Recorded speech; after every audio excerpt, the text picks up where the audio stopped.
It's time for this week's Wrestling Perspective podcast. We have no guest because we want to clean out the emails. Lars got mad at me. He said, "Hey, asshole, stop being behind. Let's do a show. Fuck a guest this week." I said, "Yes, sir." So everybody, you can thank Lars, not me, because I was like, "Let's get anybody." He's like, "Fuck no, this is a people show tonight." So, Well, we get inundated with emails, which we love. And sometimes by the time that we get to them, it's like a past tense scenario, right? And I think with the emails, we have to be as current as possible. So I figured, hey, this is not going to be the first time that we've ever done this, or excuse me, the only time that we're ever going to do this, because who knows? Because as the show has gotten bigger and there's been more listeners, thank you very much, all of you. We get more emails, and because there's always things to talk about in the world of professional wrestling. I'm not going to lie. It's kind of fun for us too. Like, Yeah, we get to talk about our opinion instead of asking someone about theirs. Yeah. And remember, we are not bookers or wannabe bookers. These are just opinions. Yep. So, by the way, wrestlingperspective@gmail.com. Email us there. Our DMs are open on all the social medias. The show DMs are. So go into those. You can send us one if you don't want to email us or reply to a tweet. It gets logged into a catalog, and we'll get it on the air. We promise. Yes. Let's just knock them out one by one.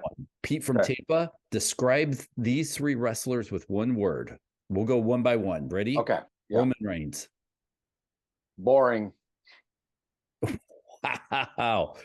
Champion. I mean, would be mine. Danhausen. Underrated. Curse. Ooh. Oh. Good. But yes, absolutely underrated. Yeah. And John Moxley. Boring. Next. Okay. No, that is one word. Next. Amanda. I love all your Impact Wrestling interviews. Do you think most of the Impact Wrestling talent are generally happy to be with Impact, or do you think that they're looking at that as a launching point to another company? That's a great question, because, how many times did I ask that question? A lot. And they're not going to tell us the truth. Yeah. But I feel like something with that company switched. I used to ask that question a lot a few years ago.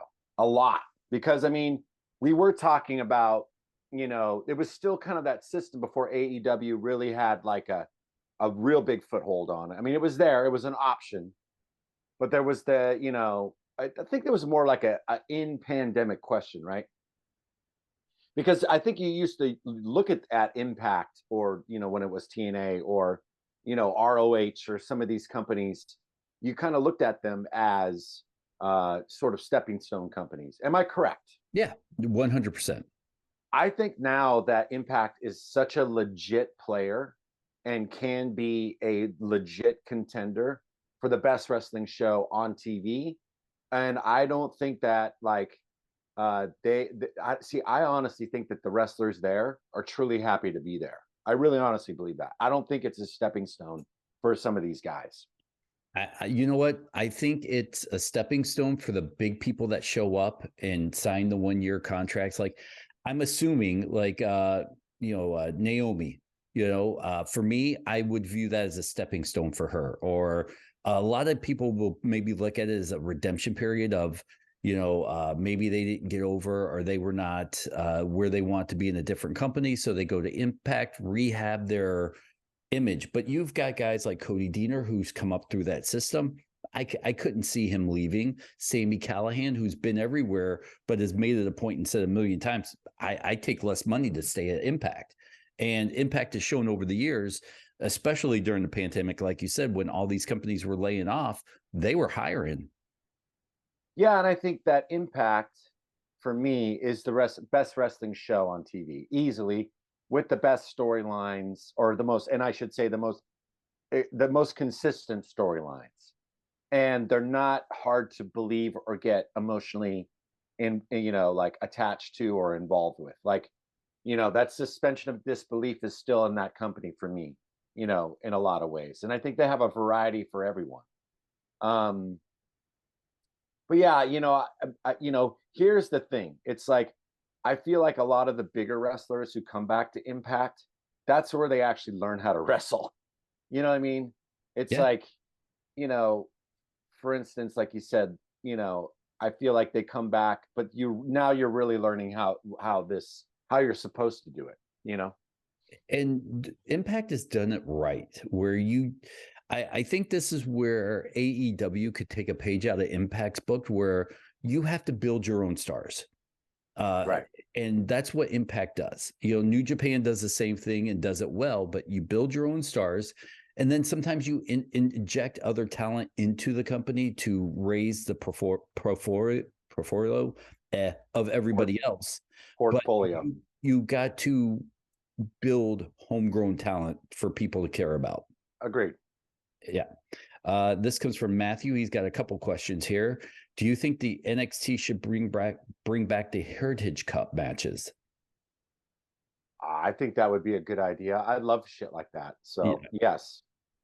I agree. I wish NXT would go back to the black and gold days before it went to NXT 2.0, where Vince wanted to screw over, Triple H. I just think NXT has, ever since they did that rebrand and then tried to go back, it just lost a step for me anyways. So I'd like to see him go back to that stuff that brought people to watch that show. Well, I think that anytime that you take a step backwards, you're always going to trip up along the way. And one of the hardest things to do is to try to recreate something and recreate the energy around something, and I do believe that, like, at the time NXT changed, that it was a little bit unsettling, as a viewer. But I will say I'm kind of glad it did happen, because it needed a fresh look. Yep. And I think, what they're doing now they're creating stars down there. And I think the cream is allowed to rise down there, and I think some will fall by the wayside, but they at least get their opportunity to be on TV or whatever. So I think it's doing more good than harm. I like change in a lot of ways, when it comes to pro wrestling. Maybe not at that time, but sometimes 3-4 months down the line, you get a different perspective. I like change for the good. That did not feel like change. Like, we're not dumb wrestling fans. We know what spiteful change is. And, when I think a lot of people were like, screw you, I'm not going back, Vince McMahon. And then, Vince is out, and now, they have a task of having to rebrand and rebuild a fan and viewership. And still, they have to compete with their own company for eyes. Yeah, it's a little bit difficult, challenging situation for them, but I feel like, a lot of the wrestlers, the good ones, the ones that really shine down there are no longer with the company, and they have to rebuild guys and gals. So I think that they will. I mean, I never count out wrestling at all. I just don't. You never know what's going to stick and what's going to rise to the top. I mean, there were several years where, during the 4 major WWE pay-per-views, everybody was like, the NXT takeovers were the best pay-per-views that whole weekend. So I can't wait to get back to that time, because, when NXT did it right, nobody could touch them. Nobody. But they need to get back to that, I think.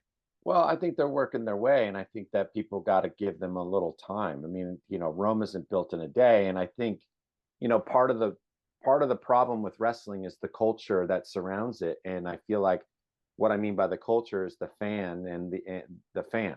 It's not, when entertainment is not like going into a 7-Eleven and getting a chili cheese dog at 3 a.m. You know what I mean? Mm-hmm. It's like it's not as convenient as that. And I feel like not that I'm going into 7-Eleven at 3 a.m. to buy chili cheese dogs. It's funny, because that's one of the questions later about food. Ooh. Well, I mean, but my point is that you got to give people time. And unfortunately, like, the learning curve is broadcasted live. Mm-hmm. So you got to be patient. Matthew also wants to know, what AEW stars would you like to see in the G1 this year? I want to see you know what, Dark and Evolution or whatever they call it now. They have a lot of young talent that will never rise to the main roster because it's so packed full of stars that that there's actually more Impact stars that I'd rather see in the G1 than I kind of agree. Mike AEW. Bailey would be number one on my list, I think. 100%. I mean, Jesus, there's so many really good ones out there. I kind of wish they would go, see, that's the thing. The guys that I would pick to go in there are not really in AEW. So, yeah. Well, give me a couple Impact stars if you have any, or someone from. Probably, you know what I would like to see? I would like to see, honestly, I'd like to see Trey Miguel get in there. I mean, yeah. I just think that it would just be such a different contrast. You know what I mean? Like, I'm thinking about it like that. I would love to see, you know what? There's maybe an AEW guy. I mean, why not Darby Allin? That's definitely a different contrast. Why not? But I'm trying to think like who else is there. I would maybe,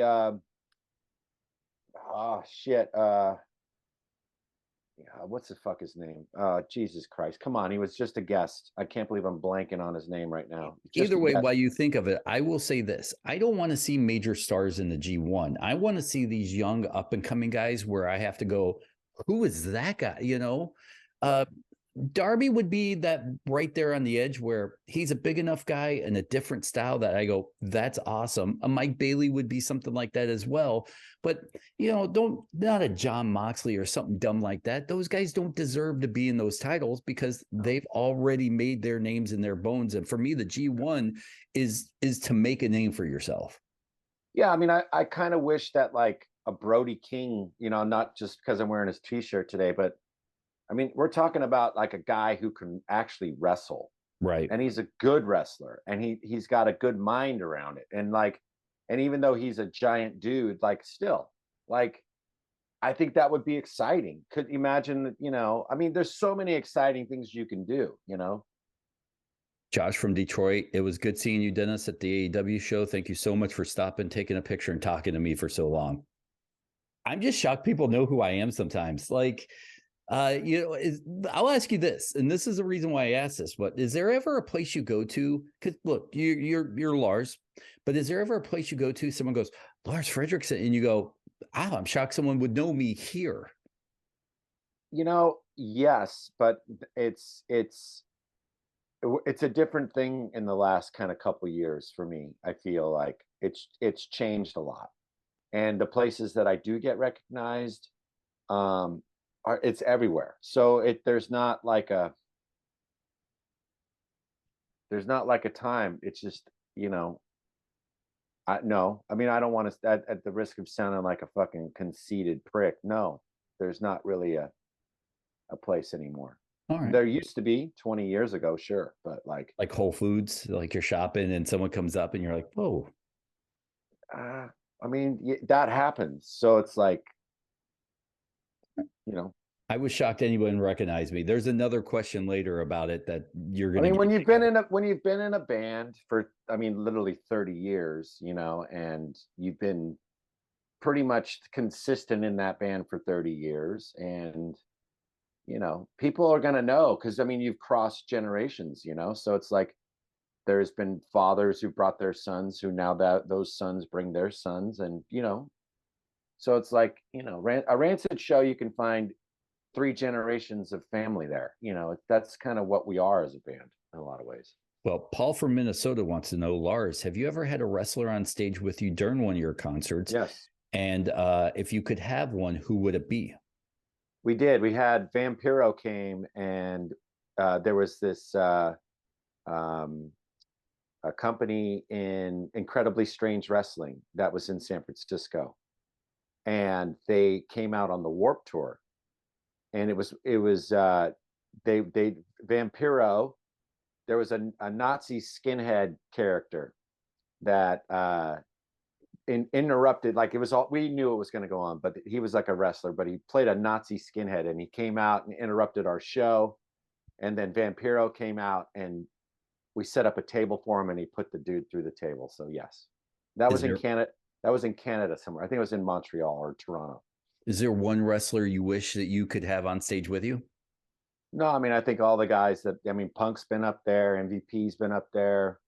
You know, a lot of guys. Darby, I remember I was out, we were playing in Chicago and at the Riot Fest, and here comes Darby Allin over the pit. I'm like, what are you doing, buddy?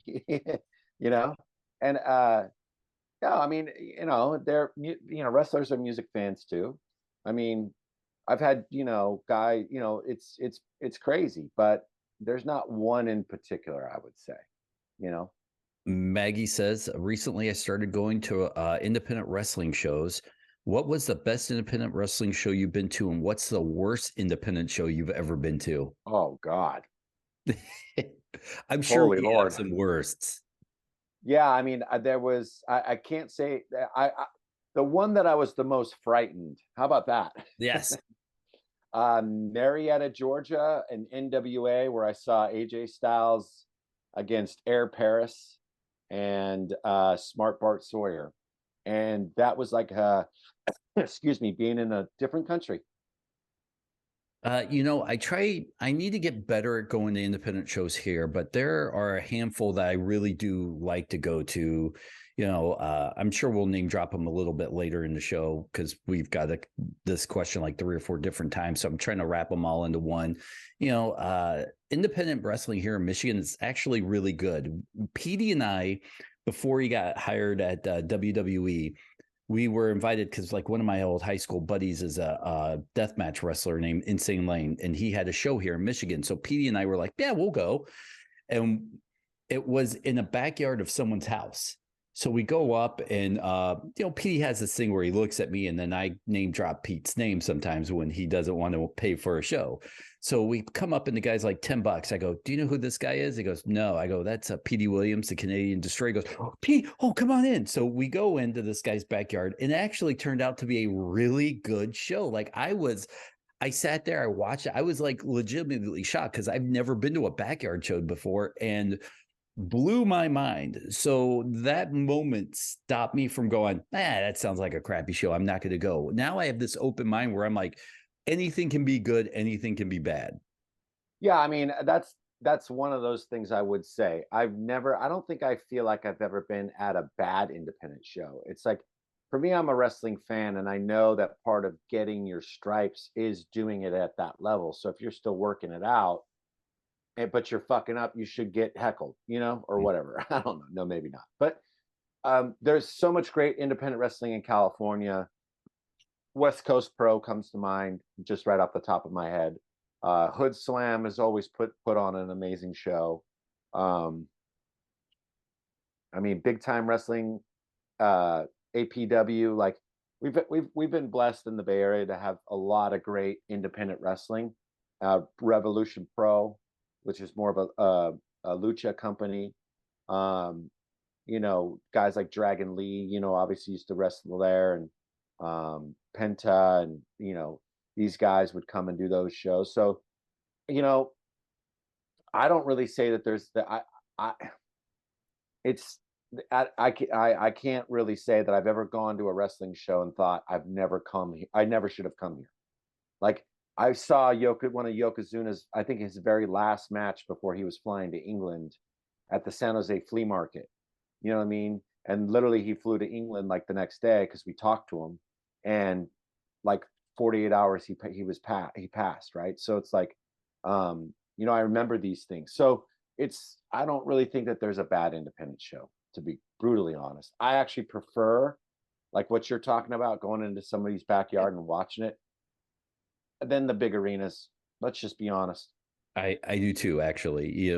Going to a big show, and we'll probably talk a little bit about my experience at the AEW show a little bit later. But Rob says, Dennis, thanks for talking to me at the AEW show. Do you want to talk on the podcast or talk to Lars about what we talked about to see if Lars would agree or disagree with you? So me and this guy had a conversation. Yes. And I don't know if this is the old man in me, but for me, one of the pet peeves is people bringing wrestling belts to a wrestling show, right? Like, to me, it's almost like being 40 years old and bringing a baseball glove to a baseball game. Like, be a man, catch the ball with your hands. But like, if you go to a wrestling show with a wrestling belt, okay, I might let it pass if you have an AEW belt at an AEW show, whatever. You spend $400, maybe you want to show it off. But if you're bringing an Intercontinental Championship belt to a AEW show, like, dude, what are you doing? Yeah, I totally disagree with you. I think that being a 51-year-old man, if I want to bring my baseball glove to a baseball game to catch a foul ball, that's what I'm gonna fucking do because my hands make money, baby. Yours So do, mine don't. right. Yours do a lot of that. But Yeah, anyway, way too much. no. But honestly, like if you're a fan and that's the way you want to express, I mean, I have the IC belt there, right? So it's like, am I gonna wear that to a show? No. But that's just because I don't want to carry it around. But if you've got that much conviction and that much drive and that much you know, courage to want to express yourself like that, I say fucking go for it. Because that's just you're showing me that you fucking love it. And it's not like everybody's doing it, and it's a certain kind of fan that really does it. And that's part of that's like it's like a living comic book for them. They're touching that part of that wrestler or whatever it is. So um to me, I say enjoy your express yourself. I that's a good point of view. I like it. I will say I wish I saw more cosplay at wrestling shows. On the flip side of that, where there were a bunch of people dressed up as Darby or Orange Cassidy. I'm like, boy, if people really got into dressing up as their favorite wrestlers and going to shows, that would take, I think, the industry to the next level. Well, I think a lot of people do. Every wrestling show I go to, there's at least one person, Oh yeah, there that's got a belt or doing some sort of cosplay, which I believe the belt is. I think that's just part of it, the trip. It's like wearing your favorite Spider-Man shirt or whatever. So and in a world of attention seekers and people who want a trophy just for showing up, these guys are actually earning it. They're walking with a 15-pound, 20-pound belt sometimes for a whole 3-hour show or whatever it is. And they got, I mean, respect, it's better than being on the internet and saying, look at me, change the rules for me because I'm so different. Sean wants to know what happened to GCW. They seem so hot. Now it's like a very cold promotion. Yeah, I've noticed that too. It was one of the best wrestling shows that was going on. I would sit and sing their praises. Yeah, I don't know. It's you know, I feel like It's been that's a about a tough year question. since it seems like it's been about a year since I've really cared about them. Like I made it a point to watch their pay-per-views or watch their shows. When they come to town, I'd give them my money and buy a shirt. Now it's just like, I don't know. And I don't know what the problem is. It just seems like they've lost something and I don't know what it is. I don't know what it is either. But I feel like my attention to their shows, um, I feel like there's some guys that I'm just not emotionally invested in anymore, and I feel like there was some guys that just are there too much, Mhm. so it's hard, it's tough. I don't know why. It just something happened. There was like a point where I was like, you know, eh. And I tried to get through it, and I was like, you know what? I'm just not invested. And but I'm periodically like that. So All right. Do you think it just take you to watch it again out of nowhere for you to be invested again, or is it just something like I don't really know there needs to be a match. There Okay. needs to be some kind of like I love their death match events. Like that's something that I'm always going to tune into. I just think that a lot of their shows sort of I feel like there was a lot of variety in their shows. And then all of a sudden it became there wasn't that much variety. It became like an AEW show where there was too many shows with too many high spots, not enough real wrestling, like old school kind of wrestling. There was the way their shows were paced. I thought, some of the matches can kind of be too long too, So I don't know. I mean, but that's just me, and that's just my opinion. It was hard. It's hard.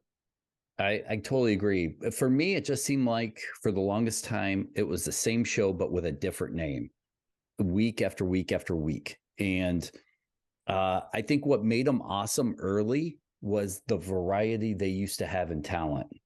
I mean, yeah, like you said, they were bringing in talent. Like when Jon Moxley showed up, whether we like Jon Moxley or not, that was kind of a big deal. Well, because Jon Moxley fits that. Like when I think Jon Moxley, my favorite parts about his career are those things. I remember his GCW matches more than I remember his AEW matches. Absolutely, and for the right reasons. The reasons why you should remember a match, not the reasons why you shouldn't. Does that make sense? Yes, well, absolutely. It would fit him perfect. I would, for any wrestling company, I'd love to fly the flag for. That's just because I'm a wrestling fan, and I'm sure GCW will figure it out. And it's sometimes those growing pains. I mean, they really went like this. And sometimes when you go like this, there's only one way to go, and it's like this. Yep. And it happens to everybody. It's happened in everybody's career. There has been a valley, And it's not even a fair valley. It's just like you were up here for so long. There's just, like you said, but it's not like you're going down, but that's just how it's perceived. But you're still kind of going neutral, laterally. You have to level off. You have to level off. And the key thing I feel is like sometimes you can grow too fast. You see it within bands. Like I'm not calling GCW a one-hit wonder by any means, but I'm just saying they need to just regroup. Every company goes through this. The ones that survive regroup and they don't even really need to do a rebrand. They just need to do a regrouping. Mm-hmm. Tackett from Iowa wants to know, what is the perfect amount of championship belts for a wrestling promotion? I'm starting to feel like AEW is going overboard. WWE has too many belts to keep me interested. And it seems like whatever division that these belts are in are watered down. Like AEW does not need a trios championship. There's not enough trios to make it relevant. You're going to have the same three guys fight over a belt for a year and nobody's going to care. Give me one champion for all of the industry, for Raw, SmackDown, AEW, for whatever. I want one champion, one tag team champion. Give me an Intercontinental Championship. Make the Intercontinental belt or whatever company's version of that the number one contender to give it some meaning. Go back a little bit old school. Give me a women's champion, women's tag team. Make it feel special, because when there's a North American, South American, a trios, it just, when you have 9 belts, I don't care about them.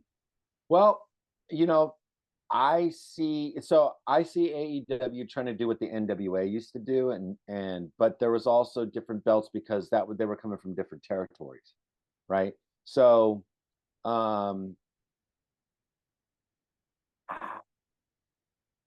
it's a tough one for me because there was a point, where I felt like in the 80s the NWA had too many belts, but because it was really hard to kind of keep track. It's like all the cups that European soccer clubs play.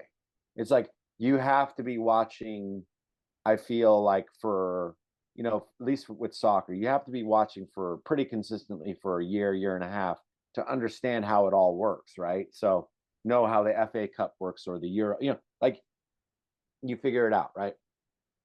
You shouldn't have to do that in wrestling. But I also think that AEW could pull all of this off if they actually had fucking storylines. Yep. I mean, let's just be honest. It's like, I don't really want to see the Young Bucks and Kenny Omega against Penta and, God knows who. It's like, build more stables if you want to have these things, but then make these things make sense. Like when the House of Black got it, I was like, that makes fucking sense. Does that make, Yeah.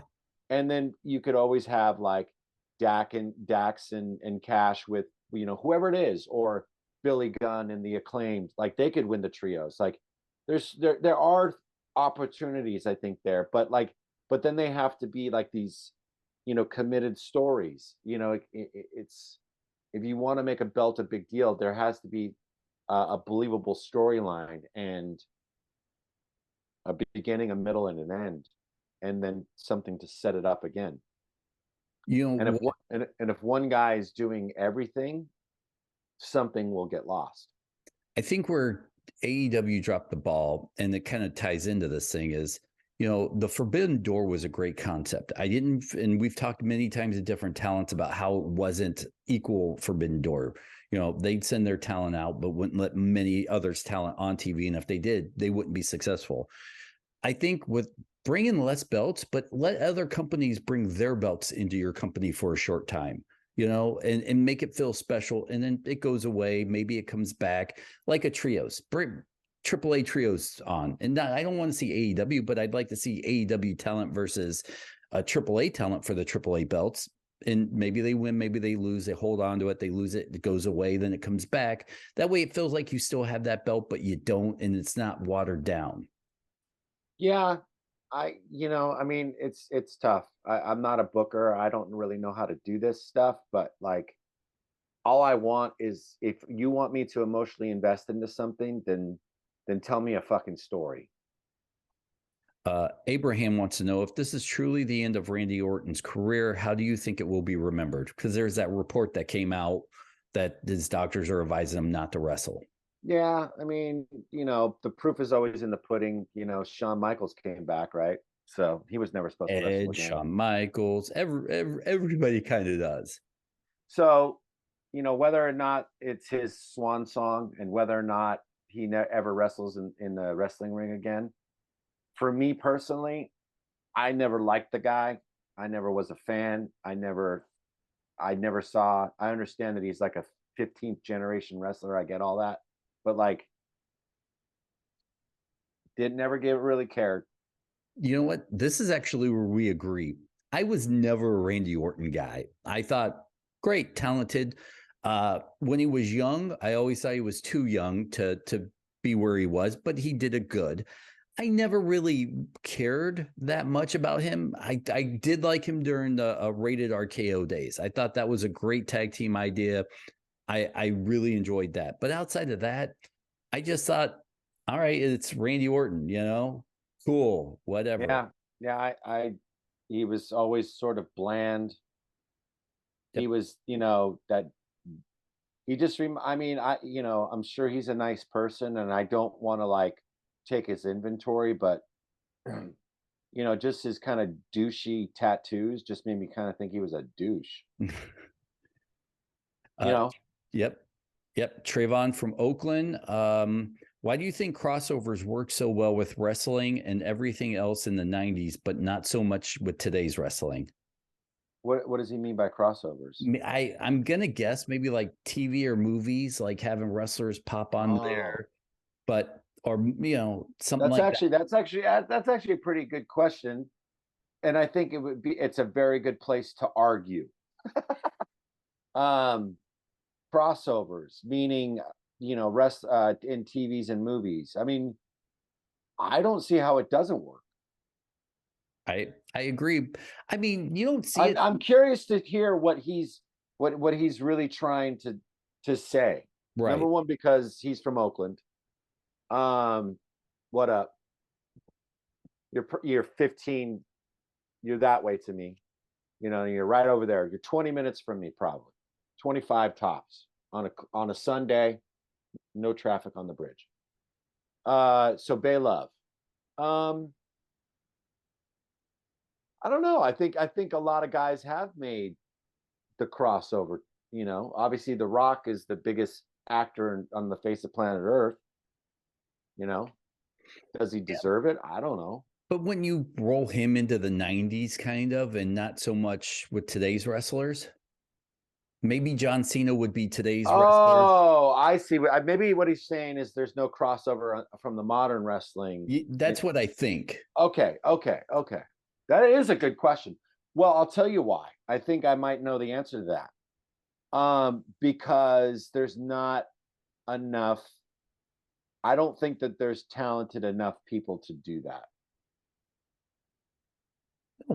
You know what? I was going to say larger than life characters, because I feel like you have to break through a wall in wrestling in order to make that crossover. And there's nobody in wrestling today that I feel like has broken that glass ceiling. Like, look, Roman Reigns, Yeah. whatever you say about him, he's not a charismatic character where I want to go. I want to see him in a movie. I don't care if I see him in a movie or a TV show, but I don't care if I see him on TV. see, but like I honestly think that I'm sure he's a nice human being. I bet you he's I bet you he's and I always heard how he's a class guy, right? But as a performer, he does nothing for me, right? That's besides the point. But you're right. There's no guys that break that mold. It won't be Cody. It won't be Sammy. no, It won't be Liv Morgan or whatever. It won't be, any of them. No. There's no one that feels larger than, look, in the Attitude Era, Stone Cold and The Rock were larger than life. Right. They transcended the industry. There's not one talent that I could look and go, that guy's going to transcend the industry. Not one. There's not one guy or gal. No, honestly. I feel like because they're not really made to or set up to be that. And I think honestly, it's not the, I feel like it's a different generation. It's a totally different generation with different values, different moral compasses, different ways to look at the world. I just don't think that there's grit anymore. And that's what I feel like it takes to put you over the edge. When you think about Stone Cold, you think about grit. When you think about The Rock, you think about grit. When you think about John Cena, there's some grit there. You can feel it from, these are the guys that we're talking about. When you look at the modern landscape of wrestling, it's mostly the older generation who's still wrestling that has any fucking grit. Yeah. Maybe the argument could be MJF. Maybe so. But I feel like he still needs to mature in age a little bit before I can really, he's a great heel. I mean, he's an unbelievable talent, but like, is there that grit? Is there that thing? In wrestling, yes. But to transcend wrestling, I don't think so. Do you remember a couple of years ago when McMahon kind of came out and said, we're not going to build our wrestlers to be stars outside of wrestling? I think he did that purposely. Yes. And I think that's what shot him in the foot. I look at wrestling almost like I look at a college football program, right? You will send your kid to, Miami or wherever because he'll be a star and he'll make it to the next level. People want to go into wrestling because they know they'll make it to the top, become a star, and then there's something afterwards. Like if I owned a wrestling company and I was losing wrestlers to be movie stars, I wouldn't be mad at it because I'm creating an aftermarket for my guys and a reason for these guys to come in and stay with me. When McMahon came out and said that, I was like, what do you... All right, so you have to replace The Rock, but that makes, you keep in a rotisserie of people you may not normally get to come in to be those next guys. Well, that's the whole thing. It's like, those guys were set up in a certain way, but then had to take the ball and run with it. So I can't really say it was Vince McMahon. I can't give him all that power. But I will say that the wrestlers that he has, when they show too much personality, they're immediately put at the bottom of the card. Mm-hmm. And that's how he hurts them. Mark wants to know or says, it's starting to piss me off how important and protected referees are in wrestling nowadays. I want to go back to the age where they were just background and didn't have personalities. Well, I mean, there were personalities in wrestling throughout the history of wrestling. So but not to the point where we cared. Like, I think AEW is put too much importance on their wrestlers or have wrestlers with personality. I mean, I think the first time I ever cared about a referee was when what was the Earl Hebner and then his brother doing the switch. Dave. Yeah, that was maybe the first and last time I ever cared about a referee. I mean, we've had heel referees like Danny Davis. Let's remember. Oh yeah. In AAA, there's obviously the Rudos, the Technicos, and the Rudos. So I mean, they play a big part in it, to a certain degree, and in lucha. But so I feel like there's precedent there for referees to have personalities, to have these things. I mean, wasn't it? Correct me if I'm wrong, but wasn't Slick a referee at one point? Slick and didn't. Oh, who's the tag team Matt from SmackDown? He was a referee for a short time. Right, exactly. So, I mean, I think the referees are just as much a part of the match. What pisses me off is when the referees don't do their jobs.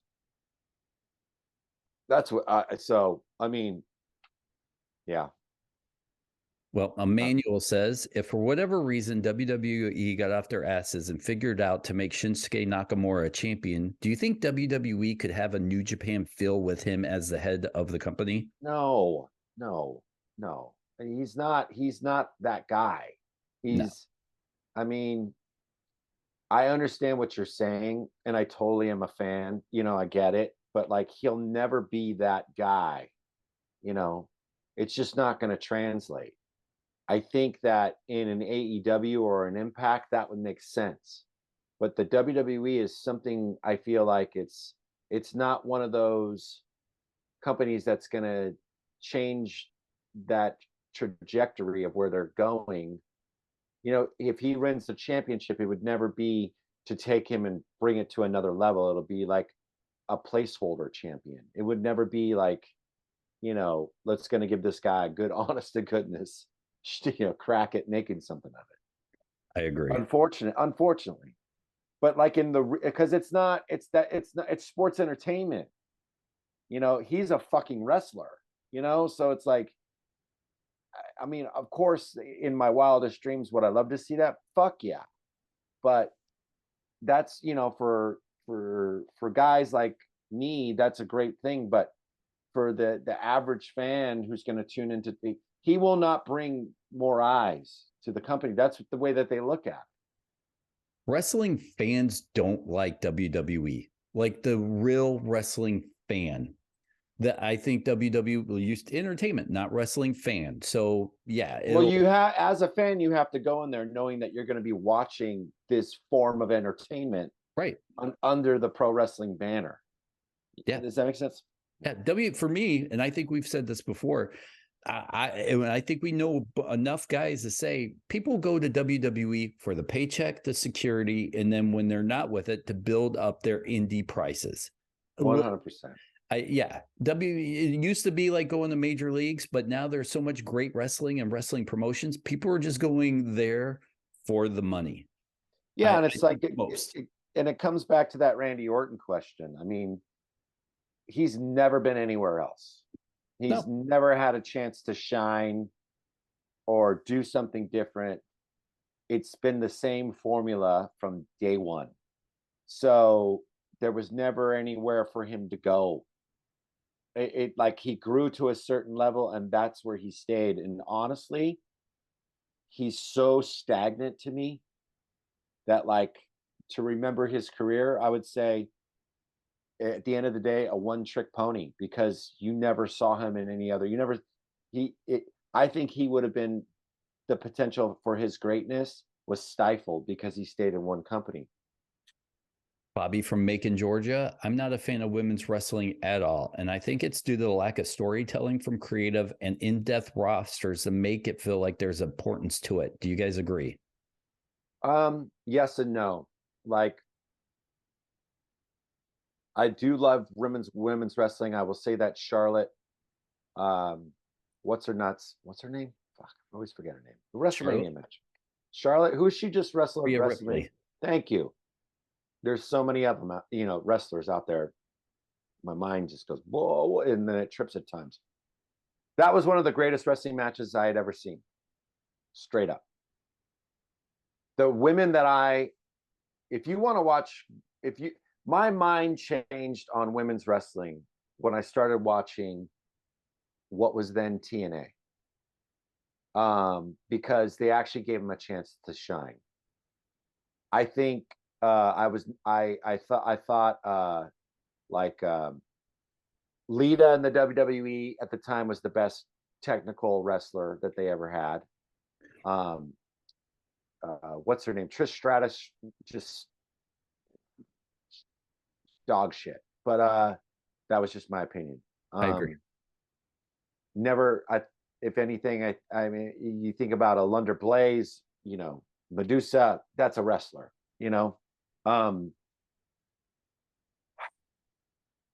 Impact Wrestling, the women's division, keeps me engaged. I enjoy their division. AEW, there's a few girls there. Thunder Rosa. I just keep thinking Ruby, of course. I don't really think that there's I think there's a lot of women who get elevated before they really because they need to fill that area or whatever. Mm-hmm. I think it's to their detriment. I think a lot of these girls aren't ready. But that's just me being a fan watching wrestling for about 30, 40 years. But more on the 40 years. But what I'm saying, it's like, it's like when I watch a band, right? Like if I'm going to go in a band, I'm going to go, these guys are going to have their chops in 3 or 4 years. And like I watched Grade 2, for instance, from when they came to play with the Old Firm Casuals back in 2010, 11 to who they are now. It's a completely different band, right?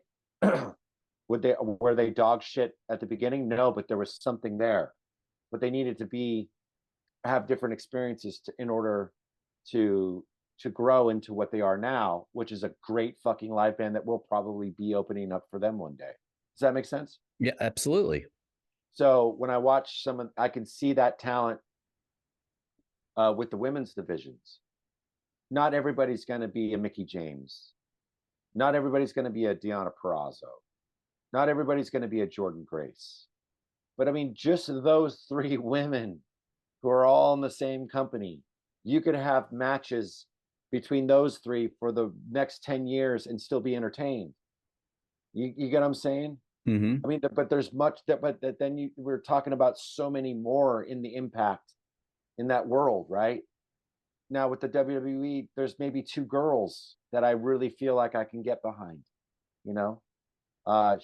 Shayna Baszler is another one that I think, Asuka. I mean, I wish she would just go back to originally what she came in to do and not this dancey fucking whatever. It just sucks. Like, let her be. That's I think the part of the problem. The NXT Asuka that had the undefeated streak. Boom. That's what I want to see out. That's what's going to make me believe, That's the thing. It's like, I feel like I don't necessarily know if there's a lack of I think there's people that are up there way too soon. I wouldn't say I think there are some that I won't mention that are just not talented at all.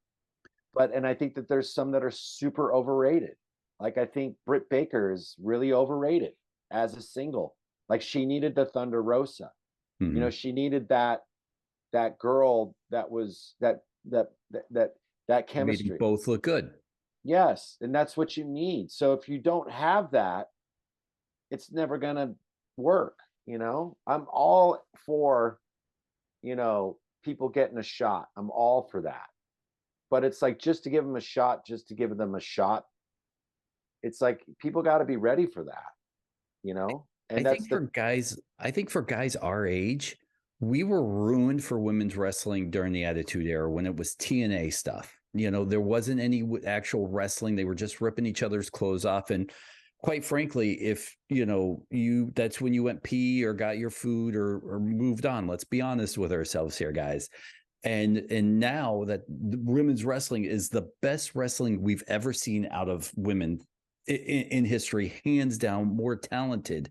And then they try to shove all these old girls back down our throats. Like, look, she was super talented back in the day. Like, Trish Stratus was not talented.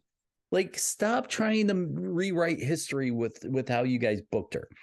And I think for the older guys, that is their problem, is they still remember, all right, you know, WrestleMania 17, I went to the bathroom when Trish Stratus was wrestling. That's how I'm going to do it now still. Yeah, I mean, back then during the Attitude Era, that was just, it was, well, I was like, oh, here comes the meathead segment, you know, oh my God, look at her tits, you know, like, right. You know, that was the response 99% of the time. And I used to call it the meathead segment. Yeah. Because you just knew what you were gonna get. It was just gonna be this like Jerry Springer-esque segment, you know, and it's like, I don't know. I mean, for me, I you know, I fell in love with wrestling because it was like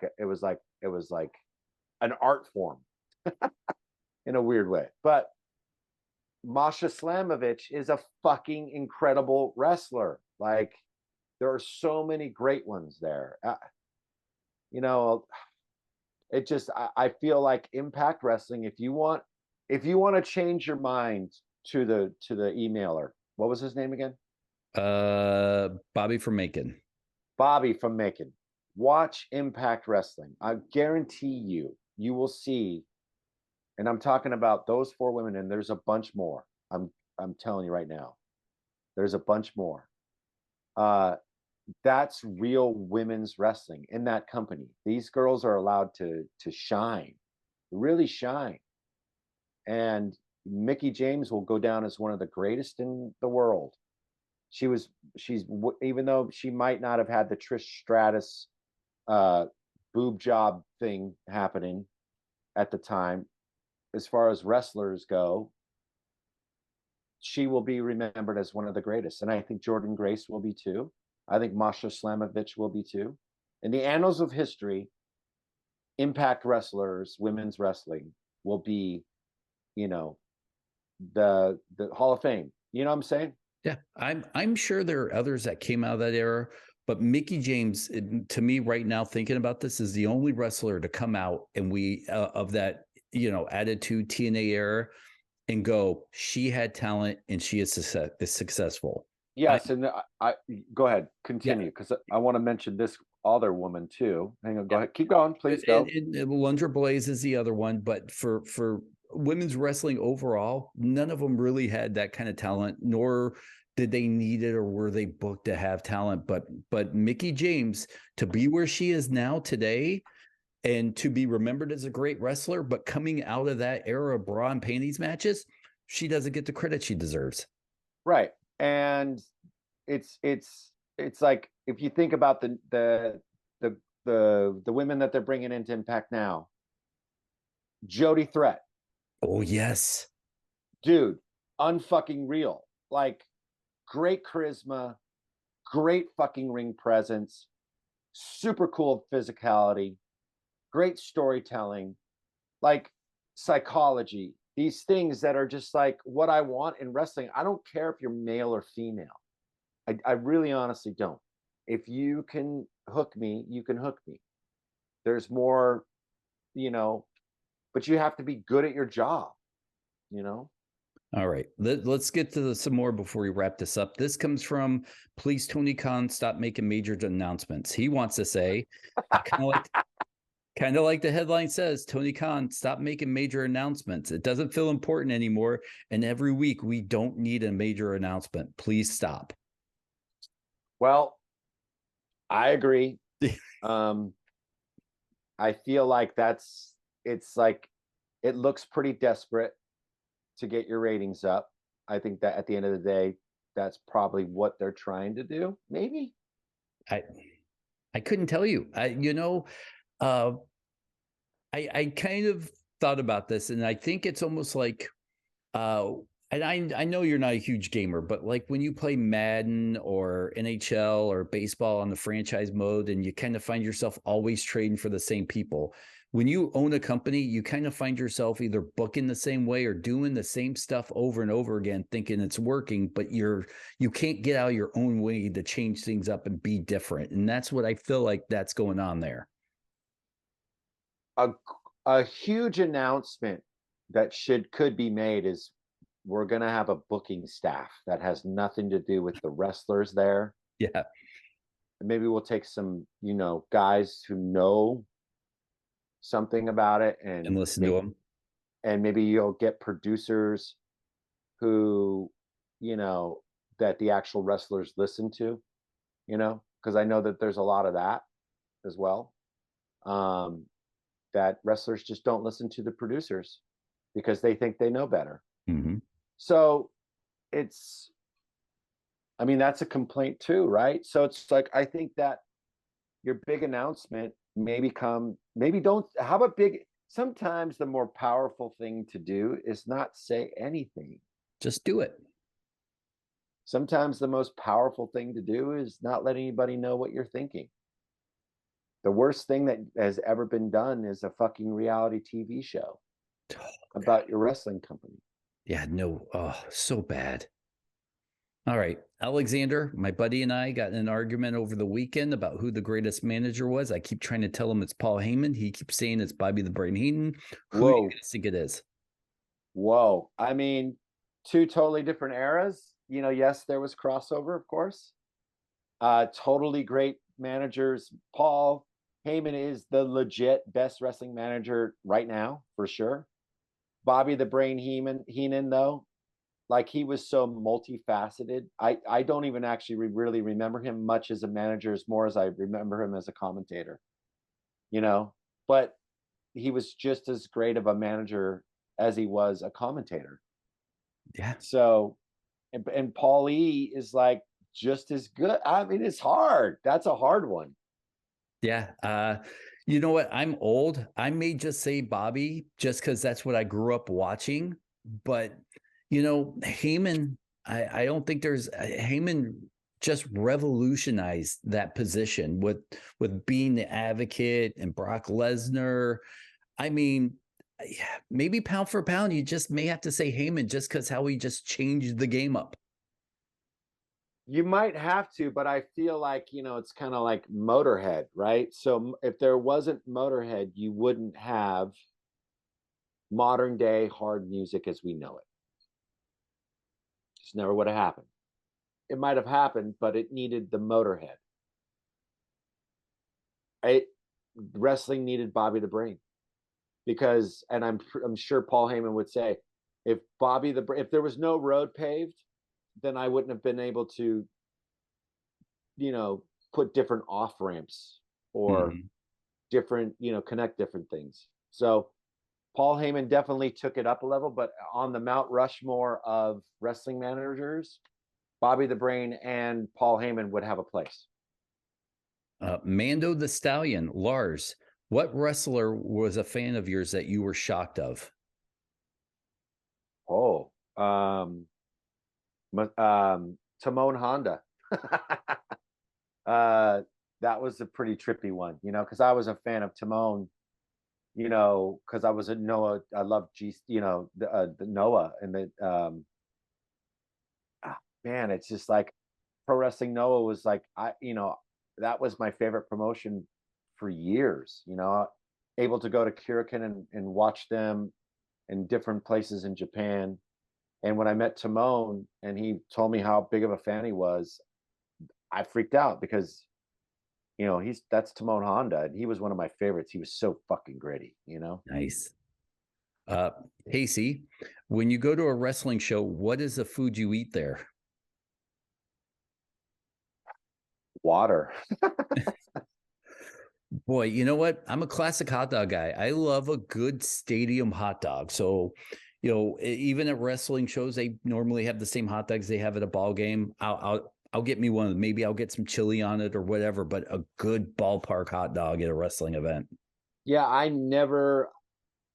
try not to ever eat at games or pro wrestling matches. If they have a taco truck outside, yeah, I'm game. But I ain't gonna pay $28 for some chicken strips. This comes from Jake E. Very wordy. So listen, I tried to save this. There's like 2 or 3 others before we wrap this up. I think it's about time Impact takes advantage of the intellectual properties and in its way, stop anyone from performing as the intellectual properties outside of Impact. Impact needs to run a storyline where JTP is brought back, as well as asking very nicely for Kazarian, Andrew Evett, Caleb Conley as well. Few under indie names reprise their roles as Suicide, make a let's see here, a variation of like a Malachi and a Suicide. Wow, this is crazy. And have the 2 sides fight over each other. Impact needs to bring back the Dark Realm, make that its own intellectual property, take advantage of Easter eggs, use those as incredible tools, and Impact needs to button down and make themselves a legitimate company now. Well, that's not really a question. That's a statement, you know? It's very wordy. I just took out 2.5 paragraphs, by the way, of what he wrote. So yeah, you know what? Moving on. Yeah, I'm okay. I'll say this. The smartest thing Impact did, and was probably their hardest lesson, was letting the Hardys have that intellectual property of what they were doing so they could start doing it in WWE. And I think when they realized that, they let go of that fight, because they were fighting, if you remember, over the Hardys and the Hardy realm and that whole compound fight, broken Matt Hardy gimmick. Yeah. I think that when they got their heads out of their asses and they started letting wrestlers own their own thing, that's what took that company up a notch, where people said, I can create something, make something, and take it with me. And it became a destination. Then, so this is just another company locking us out of whatever we come up with and keeping it for themselves. Yeah, I'm all about, because I mean, the thing about the characters, if I'm going to emotionally, I used to hate it when I would see a wrestler come in and completely change, their whole thing that I fell in love with, Now, like, sometimes it's just good to let them progress as that name. I mean, we had the Dingle Warrior, right? Right. And then we had the Ultimate Warrior. Right. So that's something that was like so close that like you could still attach, right? The keyword being warrior, right? That's something that I loved. I could handle those little minute changes. But when you change a guy so much just because he can't keep the name that got him there, I think that sucks. So I feel like TNA, Impact, whatever, giving them that creative freedom to do that, build themselves, and then maybe take it other places. I think that's a good faith act, honestly. Mm-hmm. And that's actually truly how you nurture talent and create great wrestling. And I think that just shows you a little something about the company, that they're there for the wrestling, not necessarily to own you. I totally agree. And this last one, before we wrap it up, comes from Dennis Farrell. Okay. Oh, says Dennis, Lars, Dennis, you are my second favorite person on the podcast. Fucking go figure. I recently was at the AEW show, and yes. I thought, and this is my pet peeve, and God damn it, AEW, you need to fix it. Your pre-show stuff is the worst. Like they hardly showed anything on the Jumbotron as fans were coming in. I mean, that's lost advertising right there. They had like one dark match right before the show started and just nothing the whole time. When you go to a WWE show, there's stuff popping up on the Jumbotron, advertising a next show. When you go to a WWE show, the next time that show is in town. We had Tony Khan come out twice and be like, Detroit, I hear you. We'll be back soon. Like, give me a fucking date so I can get tickets. There was nothing. showing the next show, setting stuff up for what's upcoming. Like if I was a first time fan to AEW and I sat down, I had no clue what was going on. There was no pre-rolls of anything. Like Impact. Impact, you go to an Impact show, they're showing shit out on the Jumbotron constantly, getting you caught up if you missed anything. They're selling you tickets, they're selling you t-shirts. Nothing from AEW. It was almost like they went, oh shit, we got a show tonight. Quick, put the ring up and let's go. Yeah. Fucking fix it, AEW. That's my bitch about AEW. Like the show was fine. It's a wrestling show. That's fine. You can't do much about that. But the pre-show stuff, keep me entertained. Like there was nothing to keep your butt in the seat to sell you anything. I know. So that's the last email of the show. Me bitching about that. But outside of that, guys, what a great show. Lars, we appreciate everybody who emails in wrestlingperspective@gmail.com. We absolutely love hearing from you. The email segments, we talk about it all the time, is our favorite. We love just talking wrestling. And sometimes, oh, that's nice. Is that the new one that just came out? No, that's old. Okay, because they just came out with the. Look at this custom. Oh, that's a custom Roddy you were Piper. Talking about that a couple episodes ago. Yeah. Oh, check this out. Check this out. This is one of my pride and joys right here. Oh my gosh. Where'd you get that? From Masawa. Oh, fucking awesome. Yeah. So listen, everybody, always email in. We promise one way or another we'll get to them, even if we don't book a guest and we just want to sit down and talk shit with you guys. This is how we're going to do it. So keep the emails coming. We totally appreciate it. And God, this is my wrestling area here. That's fucking awesome. How about this book? You ever seen this book? Where is it? One of the best wrestling books ever. Ooh, I have seen it. I haven't read it, but I've seen it. What book are you reading right now? I'm actually remember when I told when we had Medusa on? Yes. I pre-ordered the book. It's great. I'm about to get into Steve Kern's book. I'm also reading Madman Pondo's book, and I'm also reading Ronnie James Dio's book. Oh. So those are the 4 books that I'm reading. I always go about 4 and then hold on. I always have one of these to kill the time too. Obviously, Pro Wrestling Illustrated. I've been a fan of Pro Wrestling Illustrated for a very, very long time. And I read the magazine. I have a subscription because I love that shit, man. I love everything pro wrestling. It keeps me interested, keeps me, I wear pro wrestling t-shirts. My buddy Brody King right there, I got to get Brody to play some Call of Duty with me. I keep texting him. He's always busy. Yeah, well, he's a busy guy. Yeah. Wrestling and bands. Screw him. He needs to make time for losers like me. Yeah. I want to get Colin Young, who does this podcast called Hard Lore, who's also a pro wrestling fan. He's in a band. He's in a lot of bands. It's great music, but I want to get him on the show. But anyways, let's do it. It's our show. We book whoever the fuck we want. That's right. Thanks a lot, Dennis. Great show today, buddy. All right, everybody. Have a good night. Thank you. Subscribe, rate, all that bullshit. Have a good night.